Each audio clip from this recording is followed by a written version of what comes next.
Hello guys. आज हम पढ़ने वाले हैं पदार्थ विज्ञान का चैप्टर नंबर फर्स्ट, जिसका नाम है पदार्थ एवं आयुर्वेद निरूपण। और इसमें हम क्या करेंगे, इस वीडियो में जितने भी इसके इंपॉर्टेंट श्लोक हैं चैप्टर फर्स्ट में, जितने भी इंपॉर्टेंट श्लोक हैं और उनके हर एक श्लोक का मतलब क्या है और उसके हर एक शब्द का मतलब इसमें हम देखेंगे, जिससे हमें जितने मैंने इसमें श्लोक लिखे हैं ना, वो सारे इंपॉर्टेंट श्लोक हैं। मैं देखो, पहले चैप्टर में थोड़े श्लोक ज़्यादा है, 6-7 श्लोक है। जनरली मैं आपको हर एक चैप्टर के बताऊंगा, 4-5 श्लोक ऐसे बता दूंगा जो आपको याद करने ही करने हैं और बहुत इंपॉर्टेंट है, और हर एक श्लोक का अच्छे से मतलब समझा दूंगा ताकि आप इसको नहीं भूले। जैसे अगर हमारे चैप्टर फर्स्ट की बात करें, जिसका नाम है पदार्थ एवं आयुर्वेद निरूपण, जिसका पहला श्लोक क्या है, देखो पहला श्लोक है पदार्थ क्या है, जो कि हमारे पास इसमें पदस्य पदार्थ, पदस्य अर्थ पदार्थ, इसका मतलब क्या है, पदस्य मतलब जो पद के अर्थ को बताने वाले को हम पदार्थ कहते हैं, जो कि चक्रपाणी टीका ने बताया। ठीक है, फिर आता है हमारे पास आयु के लक्षण। देखो, आयु का मतलब होता है यहाँ पर लाइफ, आयु का मतलब होता है लाइफ। ठीक है, और लक्षण का मतलब होता है, देखो लक्षण वो वाला लक्षण नहीं जो हमारे पास मॉडर्न में होता है सिम्टम। इसका लक्षण का मतलब होता है यहाँ पर आइडेंटिफिकेशन, यानी कि आप लाइफ की कह रहे हैं कि कैसे आइडेंटिफाई करोगे। तो इसका एक श्लोक आया है चरक सूत्र स्थान में, शरीर इंद्रिया सत्व आत्मा सहयोगे धारी जीवितम, जिसका मतलब होता है, देखो जहाँ पर बताया गया है जो हमारी आयु वो कैसे मिलकर बनी है। देखो, शरीर और इंद्रिया और सत्व, सत्व को हम बोलते हैं मन, और आत्मा, देखो 4 चीज़ों से मिलकर बनी है शरीर को हम बॉडी बोलते हैं, और इंद्रिया हो गई, और सत्व हो गई, सत्व को हम मन बोलते हैं, और आत्मा हो गई। मतलब जब ये चारों चीज़ का संयोग हो जाता है तब हमारी लाइफ बनती है। और यहाँ पर कुछ लाइफ के पर्याय बताए गए हैं, जैसे धारी, जीवितम और नित्यग और अनुबंध, ये सब पर्याय है किसके, आयु के। तो आपको श्लोक का मतलब समझ में आ गया। अब हम बात करते हैं आयुर्वेद के लक्षण। वही है, लक्षण को मैंने बता दिया, आइडेंटिफिकेशन बोलते हैं। देखो, आयुर्वेद में हमारे पास 4 प्रकार की आयु बताई गई है, हितायु, अहितायु, सुखायु, दुखमायु। ये हमारे पास 4 प्रकार की आयु बताई है। आयु 4 प्रकार की आयु है ना, इनके लिए क्या हित है क्या अहित है, तो ये बताया गया है। देखो 4 आयु होती है, हित और अहित आयु। देखो, हितायु, अहितायु, सुखायु और दुखायु। तो इन 4 प्रकार के आयु के लिए क्या हित है और क्या अहित है। ठीक है, और क्या बताया गया है, मान, आयु को कह रहा है, आयु को मान च तच यानी स्वरूप, स्वरूप बताया गया है, यानी कि आयु को जो मान बताया गया और स्वरूप बताया किसका, आयुर्वेद का। तो ये हो गया आयुर्वेद के लक्षण। फिर हम सिद्धांत की बात करते हैं। अब सिद्धांत, अब देखो सिद्धांत कैसे, कोई सिद्धांत अब कब कैसे देते हैं, जब आप जब किसी चीज़ की बहुत बार परीक्षा कर लेते हो, बहुत बार उसका टेस्ट कर लेते हो, उसको देख लेते हो, उसको कंपेयर कर लेते हो, अनुमान लगा देते हो, तब एक सिद्धांत देते हैं।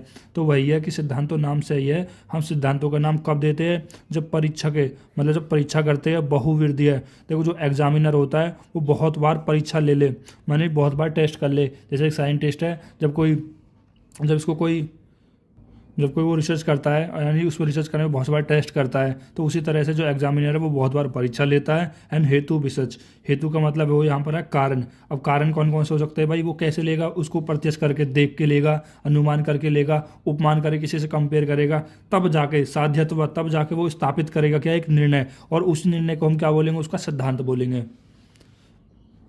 फिर हमारे पास त्रिदोष के प्राकृतिक कार्य हैं। त्रिदोष के प्राकृतिक कार्य, 3 दोष कौन से होते हैं, वात, पित्त और कफ। ठीक है, ये हमारे अष्टांग सूत्र स्थान में भी आपको मिल जाएंगे।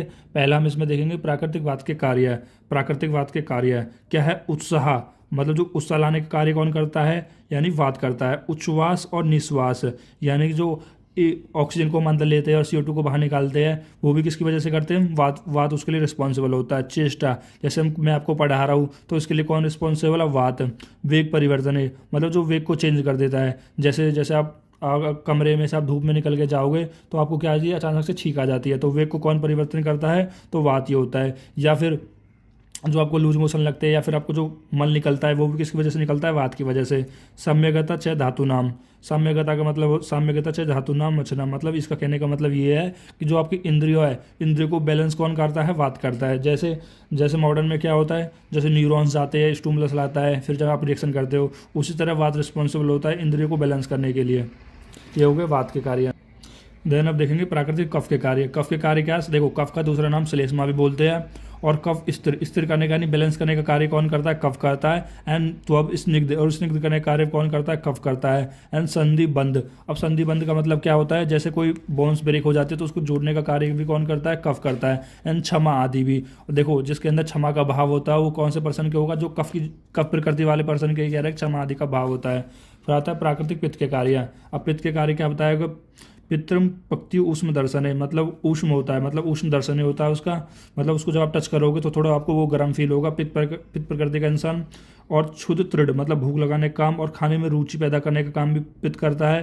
प्रभा और मेधा, प्रभा का काम होता है साइनिंग करने, साइनिंग, और मेधा मतलब देखने का कार्य भी, धी मतलब बुद्धि का कार्य भी। मतलब जो प्राकृतिक पित्त होगा ना, जिसका पित्त प्रकृति होगी, तो इन सब भी आपको मिलेंगे। आप इससे क्या कर सकते हो, किसी की प्रकृति का भी पता लगा सकते हो। शौर्य होगा एंड मृदुता, मृदु मतलब जो मृदु होगा मतलब सॉफ्ट होगा। या फिर आप ऐसे भी सोच सकते हो, जो भी पर्सन पित्त प्रकृति का होगा उसको भूख ज़्यादा लगेगी, उसको खाने में ज़्यादा इंटरेस्ट आएगा, उसको उसके चेहरे पे एक चमक होगी, उसकी बुद्धि बहुत तेज होगी, वो शौर्य होगा और थोड़ा ठुलठुला सा पिलपिला सा होगा।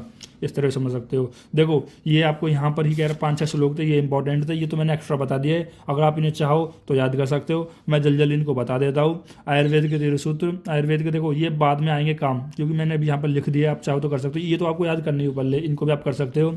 कैसे? आयुर्वेद के 3 सूत्र, हेतुलिंग औषधम स्वास्थ्य पुण्ययाम, त्रिसूत्र शाश्वत पुण्य विविधया पितामह, गर्भोत्तर में पंचमहाभूत सिद्धांत। यानी जब शुक्र और शोणित का संयोग होता है, शुक्र और शोणित का संयोग होने के बाद जब उसमें आत्मा प्रवेश करती है, उसके बाद कह रहे हैं उसको किस तरह से उसका डिवीजन होगा आगे, मतलब उस फर्दर इसका डेवलपमेंट कैसे होगा, वो पंचमहाभूत करते हैं। जैसे तय चेतना अवस्थित वायु विवर्जित, मतलब शुक्र शोणित का सहयोग हो गया और चेतना उसमें प्रवेश कर गई, तो वायु क्या करेगी, उसका विवर्जित करेगी। यानी कि जब मतलब इस पर हम ओवर मिल जाएंगे और जाइगोट बन जाएगा, और जाइगोट का अगर डिवीजन हो जाता है ना, तो डिवीजन करने का कार्य कौन करता है, हमारे पास वायु करती है। तेज एवं पस्ती, और उसको कह रहे हैं कि नरिशमेंट मतलब मेटाबॉलिज्म जो एक्टिविटी करती है वो तेज अग्निमाहुत करेगी।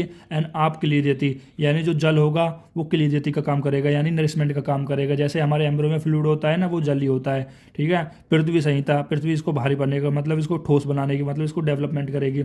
और आकाश विवर्धती, और आकाश उसे फैलाने का काम करेगा, यानी इसको शेप देने का कार्य करेगा। फिर होता है आयुर्वेद का परिजन, ये तो बच्चा बच्चा जानता है आयुर्वेद का परिजन क्या है। परिजनम चास्य स्वास्थ्य स्वास्थ्य रक्षणम आतुर से विकार प्रशनम, इसका मतलब ये होता है, इसका परिजन क्या होता है कि पहले तो सबको स्वस्थ रखना है। ठीक है। अगर वो बीमार हो गया है तो उसके स्वास्थ्य की रक्षा करनी है। Thank you guys.